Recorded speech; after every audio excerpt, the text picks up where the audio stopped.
redescend sur Terre après l'intense Bangalore et sa folie des grandeurs. Cap sur l'ouest du pays, dans l'état du Tamil Nadu, et plus précisément à Auroville, petite ville à 2 pas de Pondichéry, ancien comptoir français.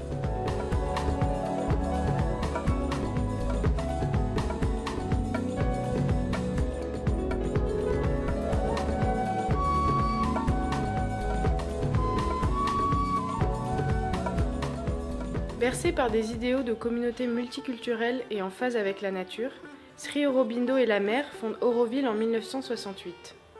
Le commencement ?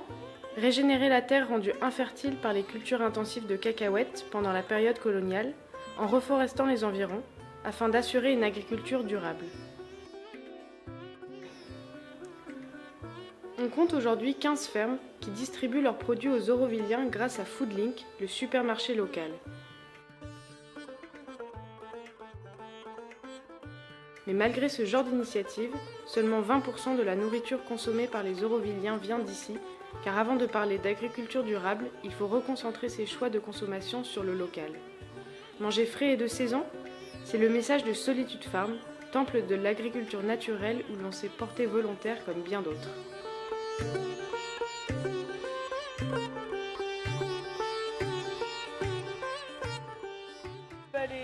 Les activités de la journée elles se découpent en 2 parties selon l'appétence de chacun. Il y a le côté restauration et le côté vraiment ferme.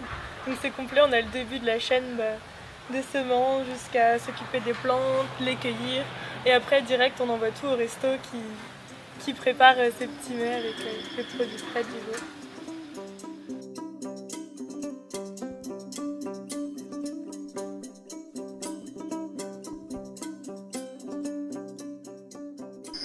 Donc là on a fait une petite récolte dans le jardin de Solitude Farm pour préparer la salade de ce midi.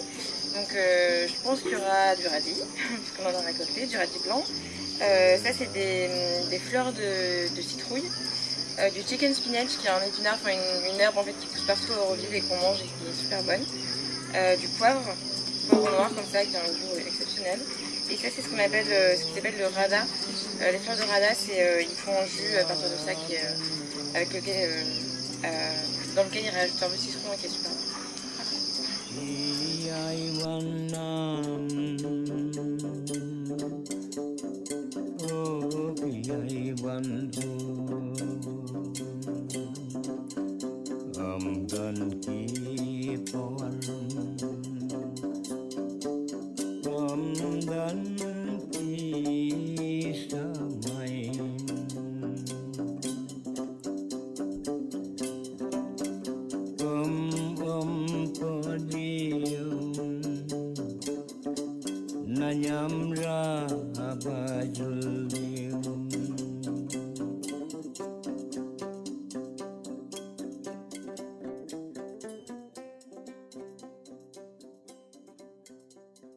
Ce qu'on peut voir aujourd'hui, c'est qu'on a perdu pas mal la relation avec la nourriture, manger frais directement après avoir récolté.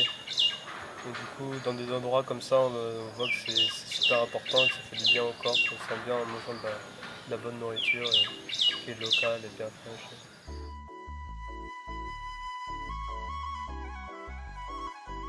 Une petite ferme comme ça, c'est important pour retrouver la santé à travers les aliments.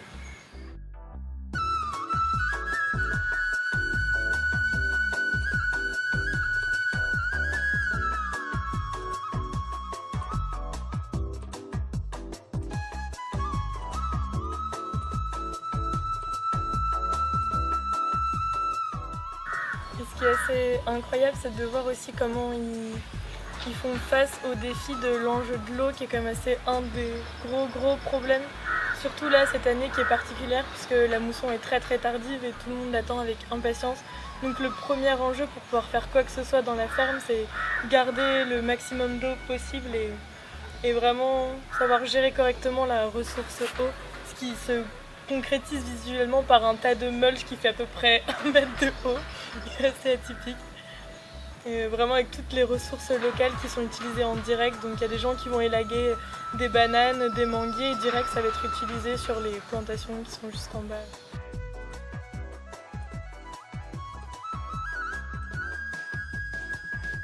basis of this field is there are trenches and beds, trenches and beds, trenches and beds. So these trenches are nothing more than a vessel in which to return this organic matter. And when you lift up this trench and you this organic matter, you see what's in here. You see an incredible soil ecology in there with a beautiful porosity, a beautiful structure. That porosity means that water retention is more, water and thus nutrients are passing more easily through the soil. All of that bioresource is our profit. We're not talking about a financial profit, we're talking about a nutritional profit. Because when the soil is healthy and dynamic and alive, all well-being of us follows from there. Without that, our well-being is not. Krishna, une fois, il disait dans le chant que c'était pas un bon fermier. Et il n'a pas vraiment de technique très technique, justement. Et pas... Il va pas réfléchir des heures sur sa manière de faire, c'est très spontané. Mais du coup, ce qu'on a pu apprendre, c'est qu'on peut facilement jouer avec son environnement.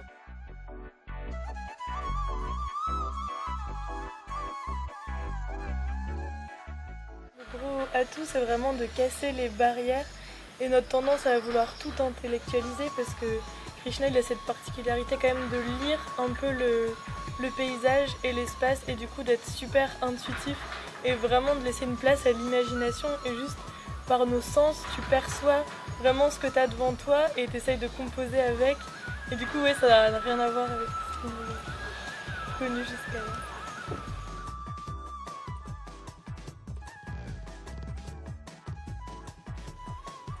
Et c'est à l'école qu'on développe toute cette créativité ?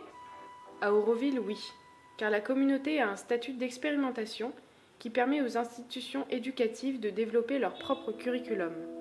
On a mené l'enquête dans l'école des enfants de Krishna, de Learning Community. Cette école peu commune a été créée par un groupe de mamans qui ont choisi d'offrir plus à leurs enfants que 4 murs et un tableau pour apprendre. Ici, les parents sont les professeurs, la salle de classe s'étend jusqu'aux jardins publics et fermes, les enfants choisissent leurs cours et prennent leurs décisions de manière collective.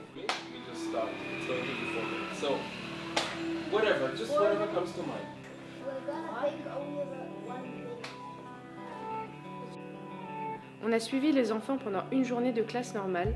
Ça commence par une demi-heure de service. Balayage, rangement, nettoyage, cuisine ou jardinage, tout le monde s'y met.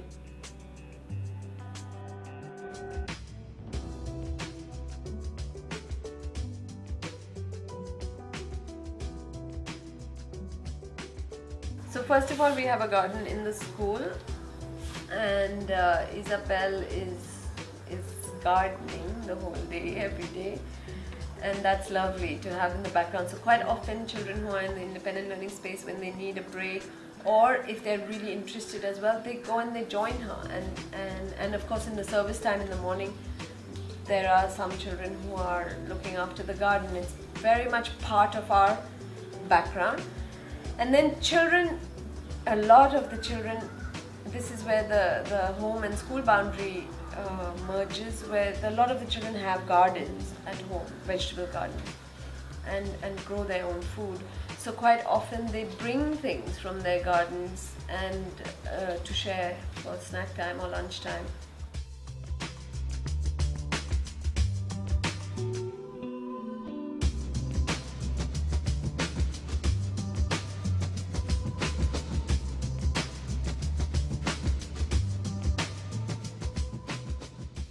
When a child is cooking their meal, there's no wastage. You know, they're completely connected with what they've made, what they've created, and they will eat that meal with a lot of love. And if they see where the ingredients are coming from and they're part of that harvesting, even more so. So it's just that if they are given the chance to be involved, then they are involved. You don't have to put much effort. It's just to give the opportunity for that.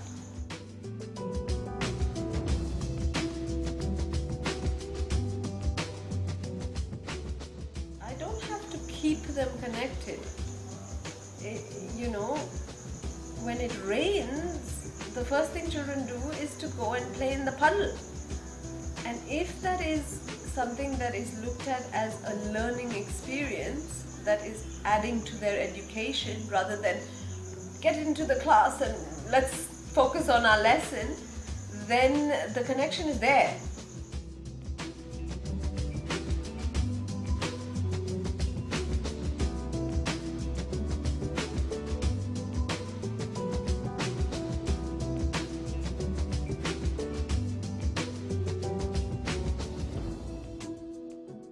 You still think that farming can be a good playground to learn?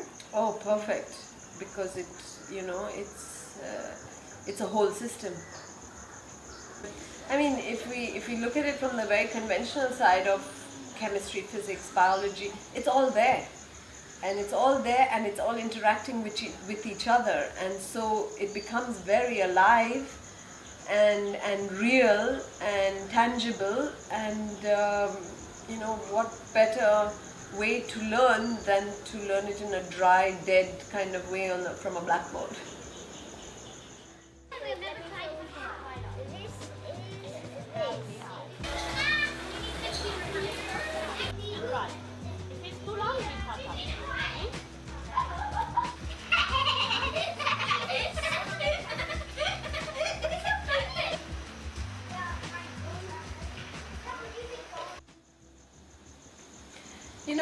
As a teacher,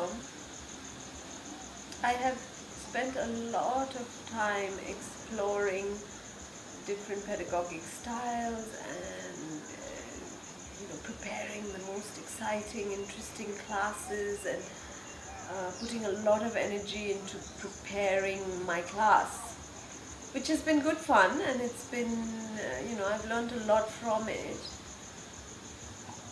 But every time I take the kids out on a field trip and we're immersed in the wilderness, and it's the same in the garden, there's a feeling of, wow, I can never match that, like there is that the outdoors and natural systems, so to speak, are just so all-encompassing that who am I to claim to be the teacher? There's a you feel humble in those circumstances, and you feel like, let me give it up to that, instead of trying to say I have something here to teach these children to become educated. Just let them be in these environments, and it has much more to give.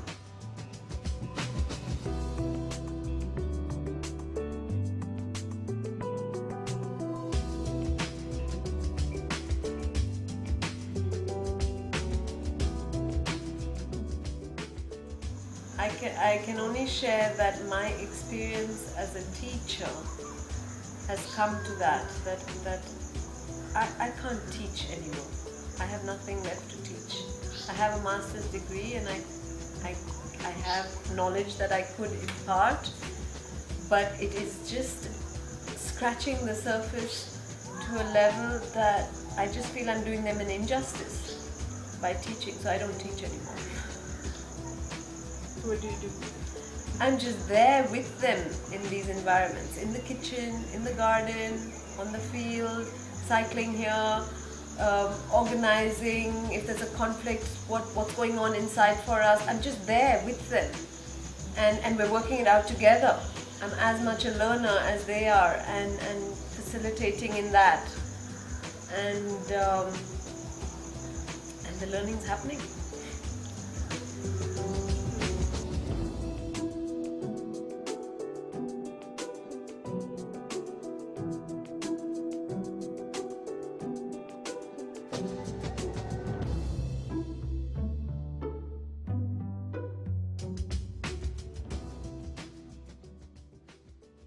Manger frais comme ici, et juste un truc qui est plus local, un peu plus local, c'est vraiment du luxe, enfin, on se rend pas compte, ça peut paraître rudimentaire pour tous ceux qui vivent dans des environnements citadins, urbains, mais c'est vraiment précieux. Enfin, on n'a pas la valeur comme ça, mais c'est notre santé, c'est notre terre, c'est vivant, du coup, c'est trop important.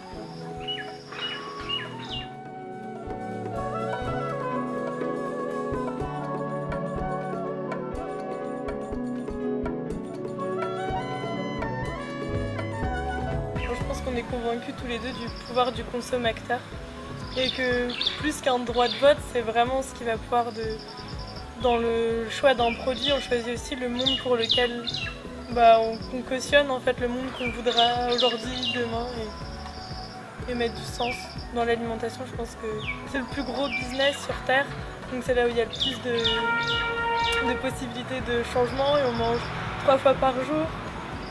Et du coup, ouais, c'est un travail à faire là-dessus pour changer beaucoup de choses. Je pense que l'alimentation, c'est une bonne cible pour commencer le travail.